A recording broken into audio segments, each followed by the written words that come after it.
Hello and welcome to that easy chapter. So আজি আমি পঢ়িবলৈ লৈছোঁ নিৰ্মলপ্ৰভা বৰদলৈৰ বিষয়ে। So আহক নিৰ্মলপ্ৰভা বৰদলৈ জন্ম হৈছিল 20 জুন 1933 চন শিৱসাগৰত। তেওঁৰ পিতৃৰ নাম আছিল ধৰ্মেশ্বৰ শৰ্মা বৰদলৈ আৰু মাতৃৰ নাম আছিল মুক্তাবালা। নীলা বাইদেউ ছদ্মনামেৰে তেওঁ পৰিচিত। গুৱাহাটী বিশ্ববিদ্যালয়ৰ পৰা স্নাতকোত্তৰ ডিগ্ৰী লাভ কৰিছিল। তেওঁৰ বিষয়ে মনত ৰাখিবলগীয়া কেইটামান উল্লেখনীয় কথা হ'ল এনেধৰণৰ 1972 চনত তেওঁ ডক্টৰেট ডিগ্ৰী লাভ কৰিছিল। তেওঁ আছিল সাহিত্য বিষয়ত প্ৰথম ডক্টৰেট ডিগ্ৰীধাৰী মহিলা। তেওঁ বি বৰুৱা কলেজত অধ্যাপনা কৰিছিল।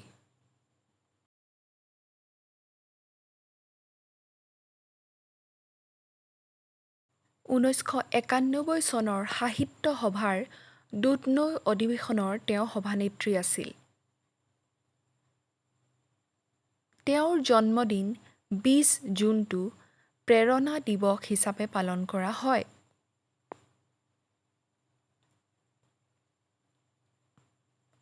তেওঁ লিখা ৰচনাৰাজিবোৰ হ'ল এনেধৰণৰ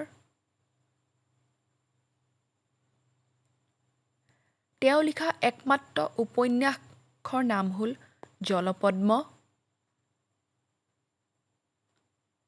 আত্মজীৱনী তেওঁ লিখিছিল। আত্মজীৱনীৰ নাম হৈছে জীৱন জীৱন বৰ অনুপম।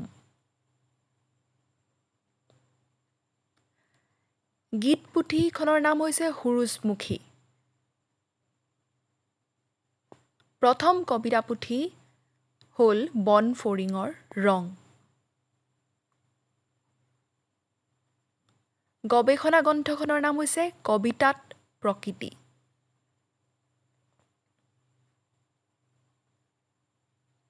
তেওঁ লাভ কৰা বঁটাসমূহ হ'ল এনেধৰণৰ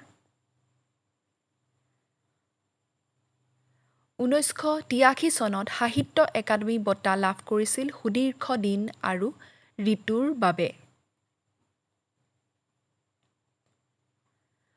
1987 চনত সংস্কৃত সমাজে তেওঁক সৰস্বতী উপাধি প্ৰদান কৰিছিল। 1957 চনত শিশু সাহিত্যৰ ৰাষ্ট্ৰপতিৰ বঁটা লাভ কৰিছিল চিল চিল চিলা বাগি চিলমিলাৰ বাবে। এইখন হৈছে খেল-ধেমালিমূলক প্ৰথম অসমীয়া পুথি।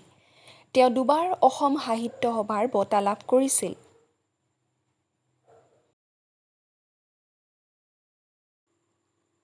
ঊনৈছশ 77 চনত দিনৰ পিছত দিন আৰু 1989 চনৰ দেৱীৰ বাবে তেওঁ এই বঁটা লাভ কৰিছিল।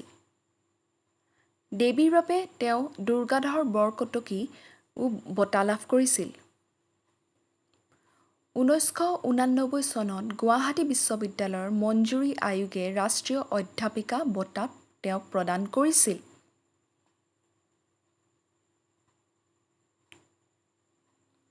(2001 চনত প্ৰবীণা শইকীয়া বঁটা লাভ কৰিছিল। 2004 চনত তেওঁ কনকলতা বৰুৱা বঁটা লাভ কৰে। 1 জুন 2004 চনত গুৱাহাটীত তেওঁ মৃত্যুবৰণ কৰে।